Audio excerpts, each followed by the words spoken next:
Hello Matchmasters, Timo here. I hope you all had a chance to try the 150 player Match Rumble. Probably one of the most intense things I've tried inside the game. For me, it felt similar to getting a legendary booster, immediately losing it, and then remembering that you had a booster shield. Today, I'm going to go over 3 of the best boosters I found most helpful and give you some tips along the way. For the next time this event pops up, we'll be giving away 3 legendary or special edition boosters to 5 lucky winners. So do me a favor and hit the like and make sure you subscribe.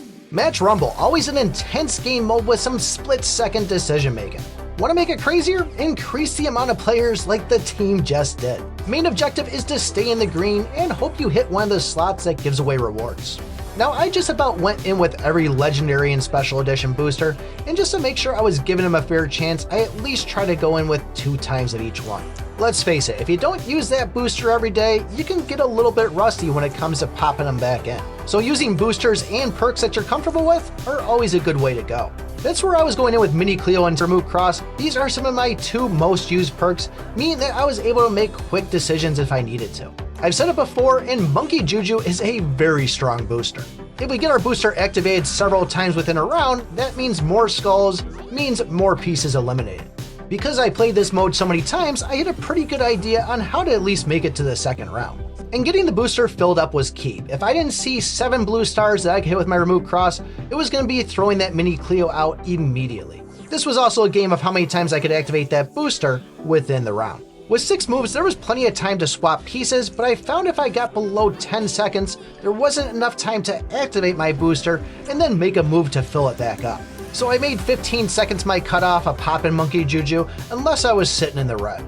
At the beginning of the round, I tried to keep my eye on matching those purple and green skulls, and this also worked the same way with the orange and the yellow. This is really the best case scenario in my opinion because of all the angles we can hit, but once I got a couple of activations out there, all I really needed to do was make some matches.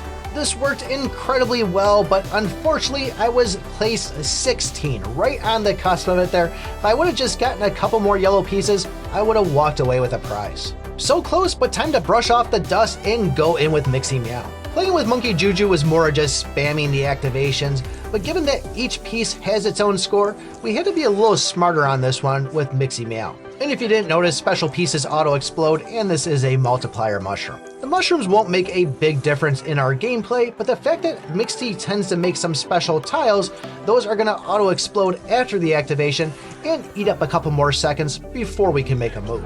I'm still going in with the same game plan. If I can't hit 7 blues with that cross, it's throwing that Mini Cleo on for the rescue. This time though, I made a pretty big mistake right at the beginning. I didn't even realize it till I looked at the footage, but you see me here. I was thinking if I got rid of these oranges, the purples would fall down in place, I'd get a 4 in a row, and I was even thinking for some reason that those 4 in a row would activate and turn everything into purple. That's not the case. Instead, I obviously didn't get a 4 in a row, and then I even wiped out some blues that I could have used and turned all those other pieces into blue, filling back up my booster. But with the nerves being high and making those split-second decisions, this will happen, so don't beat yourself up too much and just try to have fun. The whole time I was playing with Mixy, I was saying in my head, yellow, purple, orange, green, yellow, purple, orange, green. I might have even actually said it out loud a couple of times, but this was to constantly remind myself of which piece I should be going for first. But if you can go for that higher score tile there, definitely go for it. It's going to make a huge difference. Stay away from the reds though. They're not going to give you too many points. And if you are in your kitty code and only have 2 colors inside it, definitely making sure you're getting that 4 in a row.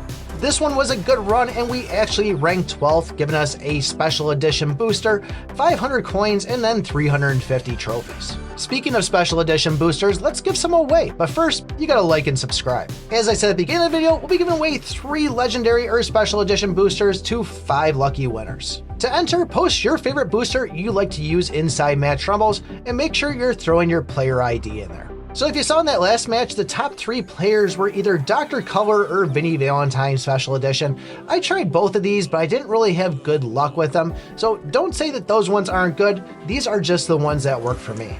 However, where I did have good luck was with Billie Boom. And I know what you're thinking, man, those bombs auto-exploding, the devs are one step ahead of us. Unfortunately, when your assistant throws out those bombs, they're not going to explode. You got to match them in order to make them pop. I found this to be kind of a two-step process. Step number 1 was to get the assistant activated, throw some bombs out, and then make a match, preferably a 4 in a row. And if there wasn't a 4 in a row, still okay, we can make a regular match, but at this point, the assistant will then go throw more bombs out on the screen, and I find that this is usually enough to make a chain reaction and still fill the booster back up. Given that we have 6 moves, this gives us a lot of play to kind of go and make those in-between matches. Try to plan your moves though, so one bomb will then explode another bomb.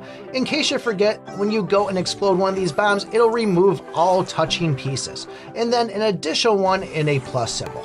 But this was another good one. I ranked 11th place. I'm happy with that. You might be saying it's not first place, but we're playing with some of the best players inside the game when we go in these things. Although I really would have loved one of those birthday stickers and a piñata to go with it, but it is what it is. Well, there you have it, folks. Those are my best boosters I found in the game when going up in the 150 player match rumble. Don't forget to like and subscribe. Once again, I'm Timo, and we'll see you match masters in the next video. Wow, 150 players. That was insane. Want to know what else is insane? This video right here.